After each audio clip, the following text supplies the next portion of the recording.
Have you ever asked yourself why you give so much but get so little in return? Why no matter how kind, helpful, or loyal you are, you still end up being used, ignored, or betrayed? Have you ever wondered why being a good person doesn't seem to protect you from life's harsh blows? Welcome back to our channel. This is a space where we unmask the subtle truths about life, dissect human behavior, and explore the deeper dynamics that shape your personal world. I'm your host and companion, and today we are going to face a subject that many avoid but everyone needs: the often brutal laws of human nature. This isn't about turning cold or bitter. It's about waking up. Because only when you see reality as it is can you move through it with strength, clarity, and peace. Let us begin with the first unshakable law: people don't value what comes easily. If you've ever poured your heart into helping someone, only to be brushed aside when they no longer needed you, then you felt the sting of this truth. When you give too much without discernment, you teach others that your time, energy, and kindness come at no cost. And what is free is often discarded. This doesn't mean you should be selfish, but it does mean you need standards. Set boundaries. Give from abundance, not from need. Let your generosity come with self-respect. Second law: kindness without boundaries becomes currency for manipulation. There are people who scan the emotional world like predators. They sense kindness not as beauty but as weakness. To them, your softness is not admirable, it's exploitable. The moment you make others' problems your mission, you become a tool.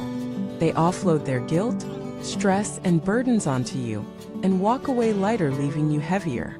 True kindness requires strength. It must be anchored in self-awareness. Because when kindness lacks boundaries, it stops being kind, it becomes servitude. Third law: most people care more about themselves than about fairness. You expect reciprocity. You expect loyalty. But in the real world, people act in their own interest. They align with convenience, not commitment. They will abandon truth if it costs them comfort. They will choose safety over loyalty if the stakes get high. That's not always malice, it's instinct. Evolution favored those who prioritize survival. But knowing this helps you detach from naive expectations. Stop measuring your worth by how others treat you. It's not personal, it's programming. Fourth law: words are cheap. Watch patterns, not promises. Someone can say they respect you, love you, admire you, but if their actions show neglect, control, or inconsistency, believe the actions.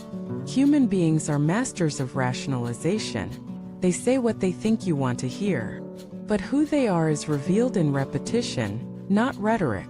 Trust slowly. Observe long. Let people show you, not tell you, who they are. Fifth law: you teach people how to treat you. If you tolerate disrespect, it will continue. If you overextend without accountability, it becomes expected.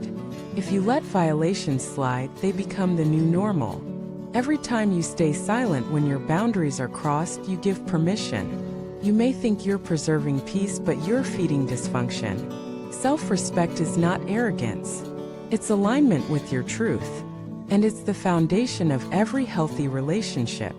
Sixth law: not everyone wants to grow. You read books. You reflect. You journal. You invest in becoming a better version of yourself. And then you look around and realize many don't care. They live on autopilot. They avoid discomfort. They rather blame the world than change themselves.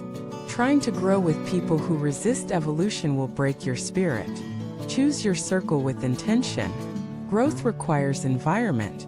Choose those who challenge you with love, not those who drain you with stagnation. Seventh law: some people only want you when they need something.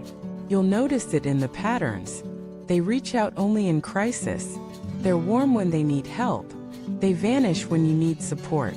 This isn't a reflection of your value, it's a revelation of theirs. Don't internalize the behavior of the emotionally immature. It's not your fault they don't know how to reciprocate. Distance is not cruelty, it's clarity. Eighth law: your peace will threaten the unhealed. When you set boundaries, say no, or refuse to play emotional games, the people who benefited from your self-abandonment will call you selfish. Don't let guilt trick you. Your healing will make others uncomfortable, especially those who preferred you broken. Stand firm. You're not responsible for their projections. Ninth law: people will rewrite history to avoid accountability. You remember the facts, the timelines, the promises, but they deny, twist, deflect. Why? Because guilt is heavy, and instead of carrying it, they hand it to you. You are not crazy. You are not dramatic. You are not too much. You are just finally refusing to carry blame that never belonged to you. 10th law: you are not responsible for how others see you. People will misunderstand you. They will judge you based on fragments, gossip, their own wounds. You cannot spend your life explaining your soul to those committed to misunderstanding it. Live aligned. Let your life be your proof. The people who truly matter won't need convincing, they will feel your integrity. Now that we've uncovered these 10 laws, the real question becomes, how do you live with wisdom without losing your heart? You do it by choosing your pain wisely, because life is full of pain, but you get to choose which pain you bear. The pain of boundaries is lighter than the pain of betrayal. The pain of discipline is lighter than the pain of regret. The pain of walking away is lighter than the pain of staying where you don't belong. You also do it by remembering this. Being a good person doesn't mean being a doormat. Being loving doesn't mean being blind. Being compassionate doesn't mean abandoning yourself. You can be kind and powerful. You can be giving and discerning. You can be forgiving and still walk away. You are allowed to love people and still choose yourself. You are allowed to help others, but not at the cost of your own well-being. You are allowed to care deeply, but not carry what was never yours to begin with. Because at the end of the day, no one is coming to save you. No one is going to hand you the respect you deserve. You have to demand it with how you live, how you speak, and how you draw the line. So take your time. Learn the patterns. Forgive yourself for what you allowed when you didn't know better. But now that you do know, act like it. Thank you for watching this video. If these truths resonate, leave a comment sharing your own experiences.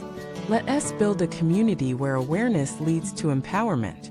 Like, subscribe, and support this space as we continue uncovering the truth that sets you free.